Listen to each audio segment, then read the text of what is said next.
السلام علیکم ورحمۃ اللہ تعالیٰ وبرکاتہ۔ الحمدللہ رب العالمین والصلاة والسلام علی سید المرسلین وعلی آلہ واصحابہ اجمعین۔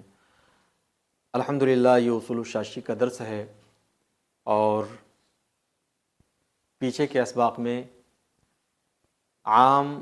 غیر مخصوص عنہ البعض کے بارے میں پڑھا گیا، اس کا حکم بیان ہوا اور اس کے تعلق سے متعدد مثالیں پیچھے کے اسباق میں بیان ہوئیں۔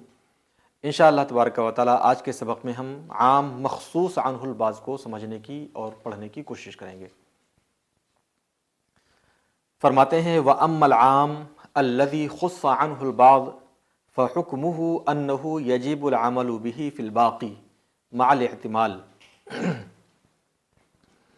رہ گیا وہ عام جس سے بعض کو خاص کر لیا گیا ہو تو اس کا حکم یہ ہے کہ اس پر باقی افراد میں عمل کرنا واجب ہے احتمال کے ساتھ۔ یعنی ایک عام ہے، اس کے تحت افراد کا ایک مجموعہ ہے، یعنی عام اس لفظ کو کہتے ہیں ینتظم جمعا من الافراد، جو افراد کے ایک مجموعے کو شامل ہو۔ تو اس عام کے تحت متعدد افراد تھے، ان افراد میں سے بعض کو خاص کر لیا گیا کسی دلیل کی بنیاد پر۔ اب اس کے بعد جو افراد باقی بچے ہیں تو فرماتے ہیں کہ ان باقی بچے ہوئے افراد میں عمل کیا جائے گا، لیکن اس بات کا احتمال رہے گا کہ اگر ان افراد میں سے کسی فرد کی تخصیص پر دلیل قائم ہو گئی تو ایسی صورت میں اس کو خاص کر دیا جائے گا۔ فَإِذَا قَامَ الدَّلِيلُ عَلَى تَخْصِيصِ الْبَاقِي يَجُوزُ تَخْصِيصُهُ بِخَبَرِ الْوَاحِدِ أَوِ الْقِيَاسِ۔ تو جب باقی کی تخصیص پر دلیل قائم ہو جائے گی، جو اس کے تحت افراد بچے ہیں، اگر ان میں سے کسی کی تخصیص پر دلیل قائم ہو جا رہی ہے تو اس کی تخصیص خبر واحد اور قیاس کے ذریعے جائز ہے۔ یعنی جو غیر مخصوص عنہ البعض ہے اس کی تخصیص خبر واحد اور قیاس کے ذریعے جائز نہیں ہے۔ یہاں پہ شاید یہ بات بتانا فائدہ مند ہو کہ احناف کے یہاں وہ عام جس سے کسی بھی فرد کو خاص نہیں کیا گیا ہے وہ حکم میں خاص کی طرح ہوتا ہے، اور خبر واحد یا قیاس کے ذریعے اس کی تخصیص جائز نہیں ہوتی ہے، جبکہ امام شافعی علیہ رحمۃ و رضوان کے یہاں اس کی تخصیص جائز ہوتی ہے۔ آخر ایسا کیوں ہے؟ احناف کے یہاں خبر واحد کے ذریعے تخصیص جائز نہیں اور شوافع کے یہاں خبر واحد کے ذریعے تخصیص جائز ہے۔ تو اس کی وجہ یہ ہے کہ احناف کے یہاں عام کی دلالت جو عموم پر ہوتی ہے وہ قطعی ہوتی ہے۔ عام جو عموم پر دلالت کرتا ہے، عام کے تحت جتنے افراد ہوتے ہیں ان افراد کے مجموعے پر جو اس کی دلالت ہو رہی ہوتی ہے یہ قطعی ہوتی ہے، اور جب دلالت قطعی ہوتی ہے تو ایسی صورت میں اور خبر واحد اور قیاس یہ ظنی ہوتے ہیں، تو ظنی کے ذریعے ہم قطعی کی تخصیص نہیں کر سکتے ہیں۔ یہ احناف کے یہاں، اور امام شافعی کے یہاں وہ فرماتے ہیں کہ عام کی دلالت عموم پر یہ قطعی نہیں ہوتی ہے بلکہ ظنی ہوتی ہے۔ فرماتے ہیں ما من عام الا وخص عنہ البعض، کیونکہ کوئی بھی عام ہو ایسا ہوتا ہی نہیں ہے کہ اس سے کسی بھی فرد کو خاص نہ کیا گیا ہو، ہر عام کا کوئی نہ کوئی فرد خاص کر لیا گیا ہوتا ہے، تو ہر عام کے کچھ فرد اس سے خارج ہوتے ہیں۔ ما من عام الا وخص عنہ البعض، تو اس لیے عام کی جو عموم پر دلالت ہے یہ قطعی نہیں بلکہ ظنی ہوتی ہے، اور جب دلالت ظنی ہوتی ہے تو پھر خبر واحد کے ذریعے بھی تخصیص درست ہے اور قیاس کے ذریعے بھی تخصیص درست ہے۔ یہ امام شافعی فرماتے ہیں۔ تو احناف کے یہاں جب تک کہ دلیل قطعی کے ذریعے تخصیص نہ ہو جائے، یعنی پہلی جو تخصیص ہے اس کے لیے دلیل قطعی ضروری ہے، اور خبر واحد چونکہ ظنی ہوتی ہے اس لیے اس کے ذریعے تخصیص جائز نہیں ہے۔ تو پہلی تخصیص احناف کے یہاں دلیل قطعی کے ذریعے ہوگی، کیونکہ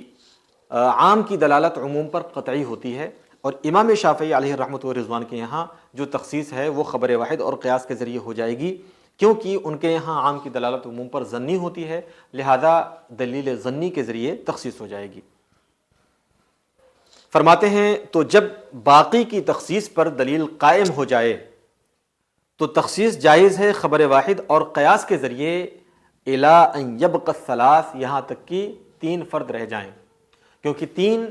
یہ اقل جمع ہے، یعنی جمع کی اقل مقدار تین ہے۔ اب اگر اس سے کم ہو تو پھر وہ جمع من الافراد نہیں رہ جائے گا، تو کم از کم 3 اس کے تحت باقی رہ جائیں، 3 تک خبر واحد اور قیاس کے ذریعے تخصیص جائز ہے، اس کے بعد پھر خبر واحد اور قیاس کے ذریعے تخصیص جائز نہیں ہے، بلکہ اس کے بعد اگر تخصیص ہوگی تو وہ تخصیص نہیں بلکہ نسخ قرار پائے گا۔ لہٰذا اب جن دلیلوں کے بنیاد پر، جن دلیلوں کے ذریعے نسخ جائز ہے، ویسی دلیل ہونی چاہیے جو 3 افراد بچے ہیں ان میں سے کسی کی تخصیص کے لیے،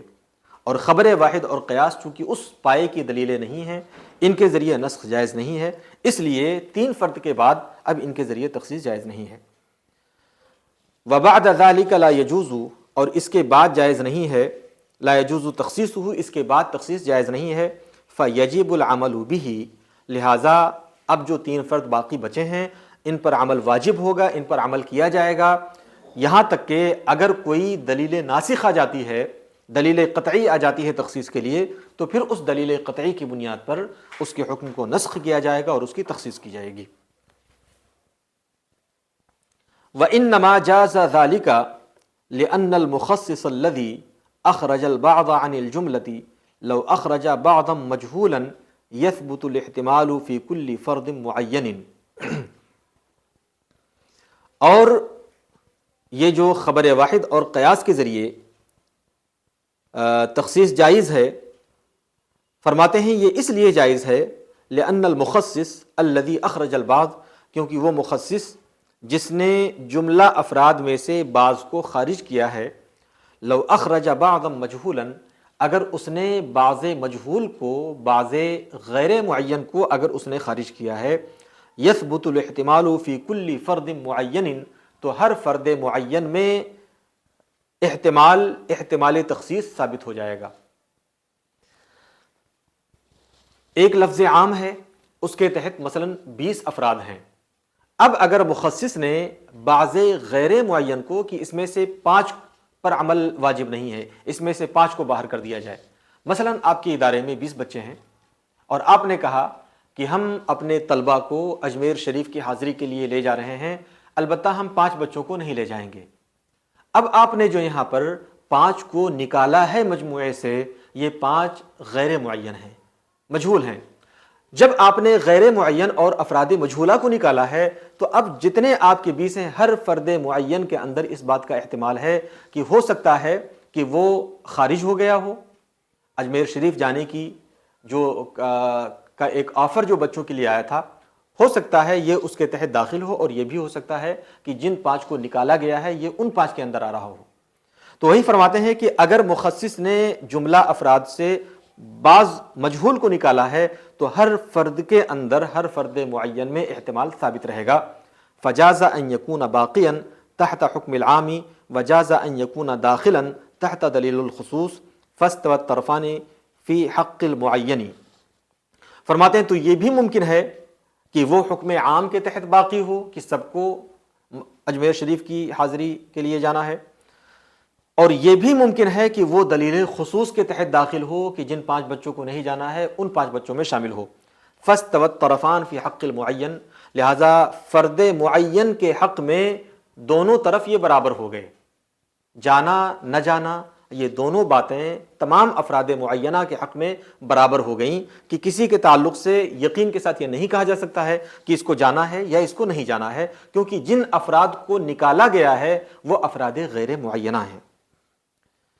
بات یہاں پر مکمل نہیں ہوئی ہے، اس کے بعد بھی آگے بات یہ چل رہی ہے،